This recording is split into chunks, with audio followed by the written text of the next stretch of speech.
Hey, hello there, guys. Welcome to the first video on this channel, Cyro Sports Corner.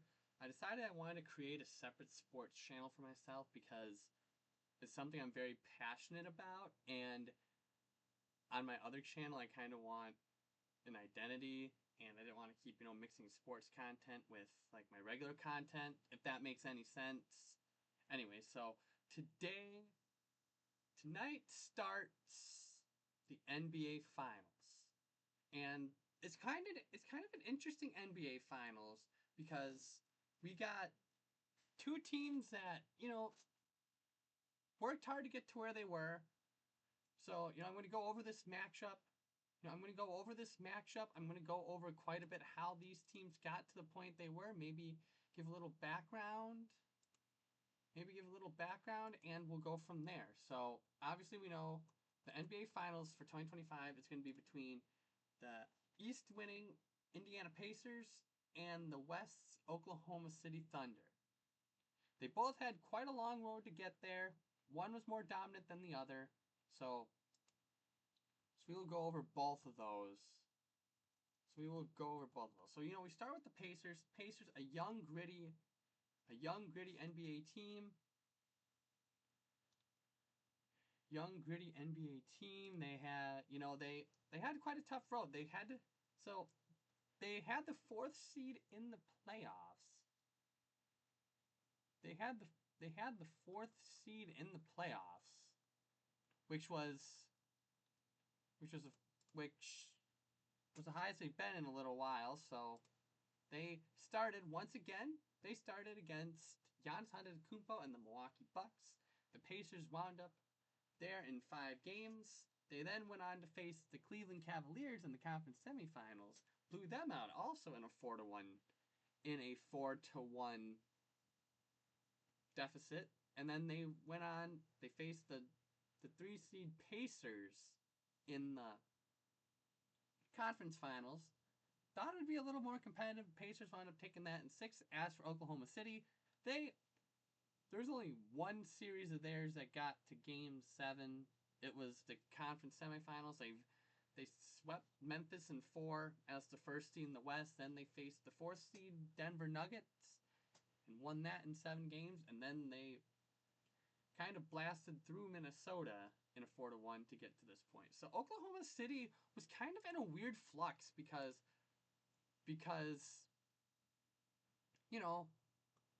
a few years ago they weren't even that good. So it all started, 2017 they acquired Paul George from the Pacers, and they got a bunch of these, and that was, a new building block. They're going to pair that with Russell Westbrook.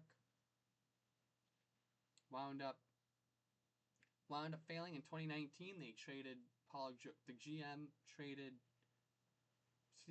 GM Sam Presti traded Paul George to the Clippers.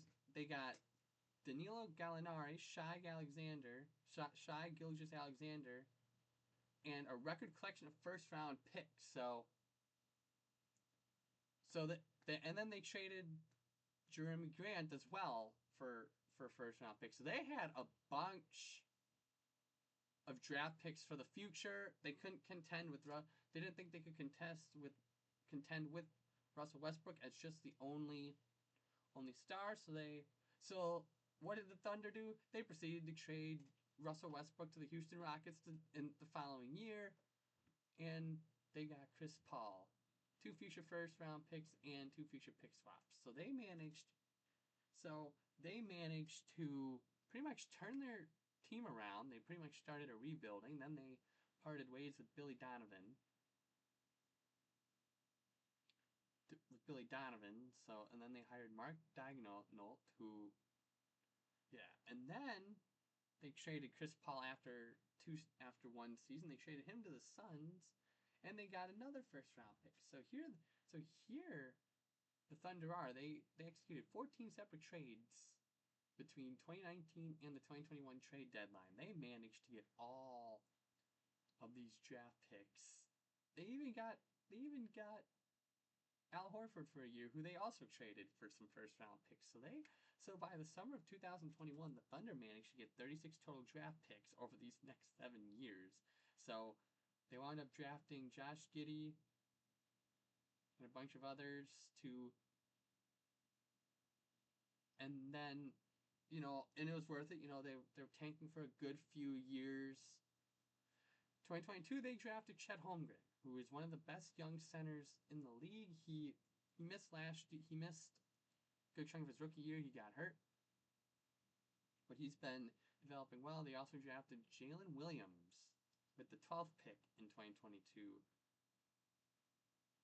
and that was the year, and that was the first year they made the play-in tournament. And then things struggled. Shea took that leap to become a superstar, to stardom, and things were looking up for the Thunder after a few down years. So they also got Gordon Hayward ahead of the 2023-24 season.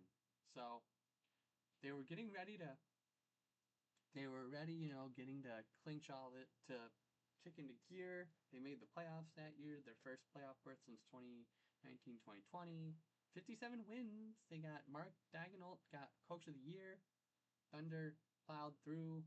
They're the Pelicans in the first round. They're the youngest team in the NBA, mind you. So they had all these young players. So then they lost to the Dallas Mavericks, who went to the finals that year.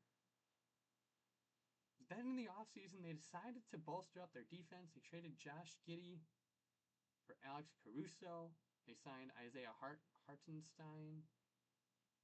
They also signed Nikola Topic, Dylan Jones to their rookie contracts. They went into this year really high expectations, so they managed to, they made the NBA Cup Finals. They lost to the Milwaukee Bucks, but the Thunder come in here now, and they are among the best team in the league by far.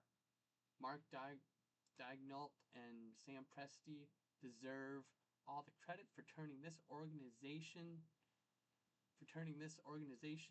around. They still have a lot of draft picks too over the next few years too. So see what they can do. As for the Indiana Pacers, going off of the Paul George trade,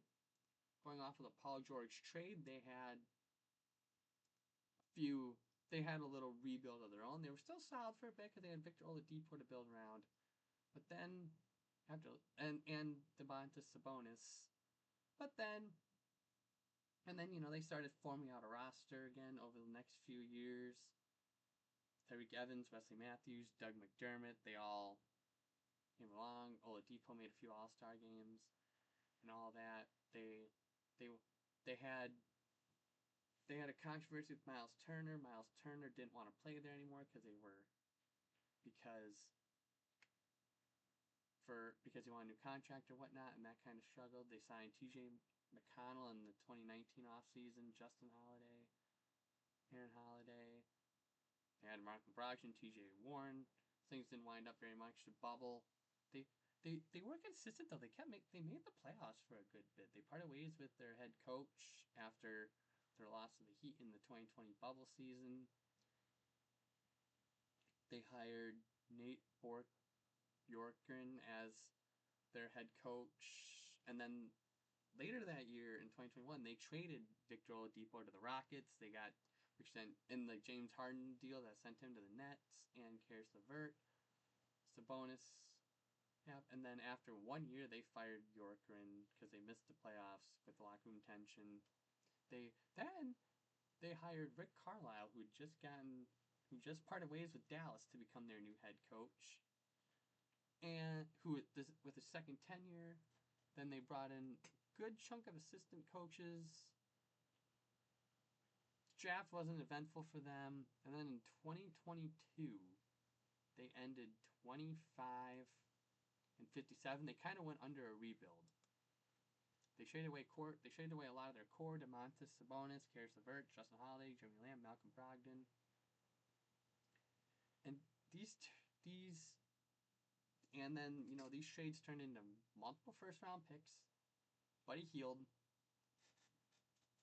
Daniel Theis, Tristan Thompson, and then they got a bunch of young talent: Tyrese Halliburton, Jalen Smith, and Aaron Nesmith. They drafted Benedict Mathurin, 6th overall in 2022. and then Andrew Nembhard in the 2022 draft as well. So then, they kept, they just kept going. They just, they started filling out the roster between young guys and veterans. And then they didn't, it wasn't until last year, last year they made the playoffs, they made all these trades again and stuff. They blasted through the in-season tournament last year. They beat the Bucks and the Celtics and went to the finals. They lost to the Lakers. And then something big that happened is they got Pascal Siakam last year from the Raptors. Pacers gave up Bruce Brown, Jordan Nwora, and some first round picks to get him. He became like that second star to Tyrese Halliburton. They made the playoffs that year. They swept. They beat the Bucks in 6 that year. Although Damian Lillard and Giannis Antetokounmpo didn't play out too much, which as a Bucks fan kind of hurt me. A bit because want to see my team get another ring and stuff. And then they went all the way. They beat the Knicks in the semifinals, and then before they met their end and they faced the Celtics in the conference finals, and then they lost. So then this year, they come in, they're young, hungry too. So this is going to be a fun finals. A lot of people don't like it because they said it reminds them of the 2023 World Series where it was the Rangers and the Diamondbacks in a World Series that really wasn't all too keen, that people weren't all too keen about. But I think it's going to be a really good finals. Pacers have a really good offense. Thunder are great all around. They got the MVP, Shai Gilgeous-Alexander. I think it's going to come down to the wire. I think the Thunder get it in 6. But that is not discrediting the Pacers. I think the Pacers, I love Tyrese Halliburton. I know I'm in the minority of Bucks fans that say that, but he's a hometown boy for me, and I want to see him get a ring. But it's like, who's going to stop the Thunder? I'd like you guys to list your finals predictions down below as we approach this final season. So I hope you guys have a safe trip. Next one, thanks for watching. Hit the subscribe button for all sports content. Peace.